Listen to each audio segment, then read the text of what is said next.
Donc en juin 2025, il y a eu plusieurs départs successifs, à savoir du Andala, du Madeleine et du Conscience. Le Andala et le Madeleine sont partis, ils ont été interceptés au large de la Palestine. Le Conscience a été bombardé, et ensuite il est parti en réparation en Turquie. Ça, c'était en juin. En septembre, il y a eu un départ de la Soumoud avec 40 et quelques bateaux, 42 bateaux de mémoire, qui ont été stoppés eux aussi dans les eaux internationales au large de la Palestine. Donc la Soumoud a arrêté cette première partie de l'aventure-là. Et parallèlement à ça, Fawzan Madlin est parti début octobre avec 9 bateaux qui ont été arrêtés au large de la Palestine et le Conscience les avait rejoints. En gros, la Soumoud et la Fawzan Madlin, c'est deux organisations qui sont nées suite à tout ce travail qui avait été commencé depuis 2010 par la FFC. Et c'est des organisations qui avaient des objectifs politiques qui étaient similaires à certains endroits, différents à d'autres endroits. Et ce qui est intéressant, c'est que c'est des organisations qui sont nées de la force des personnes. Ce n'est pas des organisations qui sont nées de la force des organisations.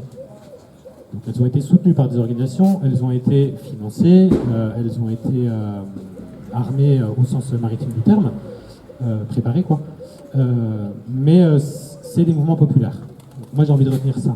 Et c'est aussi souvent, petite digression, qu'est-ce que je peux faire? Qu'est-ce qu'on peut faire en fait? On verra ce qu'on arrive à faire ensemble, mais en tout cas rien n'est impossible. Il y a vraiment cette capacité de création qui est à noter. Suite aux deux expéditions infructueuses arrêtées par l'armée israélienne en septembre et en octobre 2025, il y a eu une rencontre à Dublin des organisations Freedom Flotilla Coalition, Fawzan Madlin to Gaza et Soumoud, qui ont dit ok, en fait il faut qu'on unisse nos forces. C'est vraiment là comment travailler ensemble. Ok, on a des points de divergence à des endroits. Qu'est-ce qu'on va essayer de trouver comme point de convergence pour réussir à créer quelque chose de collectif et à dépasser le blocus et à dépasser l'armée israélienne et à dépasser nos différences.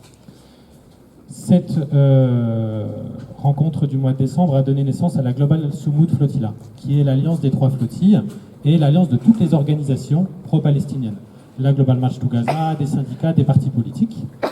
Les flottilles ont gardé leur spécificité propre, puisqu'il y a des endroits où on était d'accord, des endroits où on n'était pas d'accord, mais on continue à travailler ensemble. L'idée, c'est qu'en gros, on avait imaginé qu'avec 100 bateaux, on serait capable de dépasser la force répressive de l'État israélien et de l'armée israélienne. La suite a prouvé que non. Bref. Donc on a travaillé plusieurs mois. Par ailleurs, moi, en tant que Fawzan Madlin, j'ai participé donc à la coordination de la campagne française avec Claude. Donc la campagne française, c'était les partis de gauche, syndicats, associations pro-palestiniennes, etc. Et cette campagne française a financé 2 bateaux. La Fawzan Madlin, elle, a financé 17 bateaux de son côté.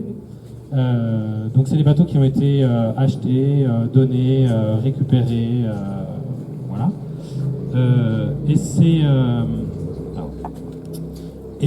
Ces bateaux étaient éparpillés dans toute la Méditerranée. Donc on en avait vraiment partout. En février, on a décidé d'occuper le port de l'Estac, le port de commerce. Donc je ne sais pas si vous connaissez un peu Marseille. En gros, il y a Marseille, plus au nord, il y a le port de l'Estac. Il y a un morceau qui fait partie du port de commerce et qui est abandonné par le port de commerce, mais sur lequel il y a encore des hangars, un tuyau d'eau sur lequel on peut se brancher si on bricole et une alimentation électrique sur laquelle on peut se brancher si on bricole. Donc en fait, on est arrivé avec 8 bateaux, c'était le 27 février, dans la nuit du 27 au 28, on a déplacé 8 bateaux. Le samedi et le dimanche, on a fait appel à la mouvance autonome marseillaise, parce que Fawzan Madlin est plutôt proche de la mouvance autonome, libertaire, etc. Et il y a une 60aine de copains qui sont venus pendant 2 jours, et on a nettoyé et organisé l'occupation du lieu. Donc clairement, on était dans l'illégalité, avec nos 8 bateaux, ce qui était le patrimoine de Fawzan Madlin à ce moment-là. C'était à la fois une obligation économique, c'est-à-dire qu'on n'avait pas les moyens de payer des places de port, ce qui est très cher. Ça peut être plusieurs dizaines, centaines d'euros par jour. Et par ailleurs, on voulait affirmer un truc politique en disant, en fait, on attend... les États sont complices de ce qui se passe actuellement en Palestine, et seule la force populaire pourra faire plier les États. Donc on ne demande rien, on prend. On a occupé donc le port de l'Estac pendant 5 semaines. Le port de l'Estac, c'est un système maritime, c'est-à-dire c'est une loi maritime qui ne dépend pas de la terre. C'est une délégation de service public, Et en gros, la capitainerie du port de Marseille, avec des officiers de marine marchande, est autonome dans ses décisions, mais la préfecture reste quand même tutélaire de ce système-là. Cette occupation de 5 semaines, elle a été assez magique. En fait, dès le début, on a les gens du quartier qui sont venus. C'est-à-dire, les gens du quartier venaient avec de la bouffe, avec des propositions d'hébergement, de douche, etc. Parce qu'en fait, on n'avait rien. On était sur un terrain vague d'1 hectare avec un hangar éclaté. Donc on a eu toute cette solidarité populaire qui s'est créée pendant 5 semaines. Mais quand je dis que les gens arrivaient, c'est que les gens venaient avec des sacs de bouffe dans le coffre, enfin vous, n'importe qui, en disant bah voilà à manger. Qu'est-ce qu'il vous faut? On a besoin de batterie, on a besoin de panneaux solaires, on a besoin de gasoil, on a besoin de câbles, on a besoin d'une machine à coudre, je sais pas quoi. Et donc on a fait appel au réseau qu'on connaît nous, c'est-à-dire les copains syndicalistes sur Marseille, les partis politiques, etc., la force autonome locale et les quartiers.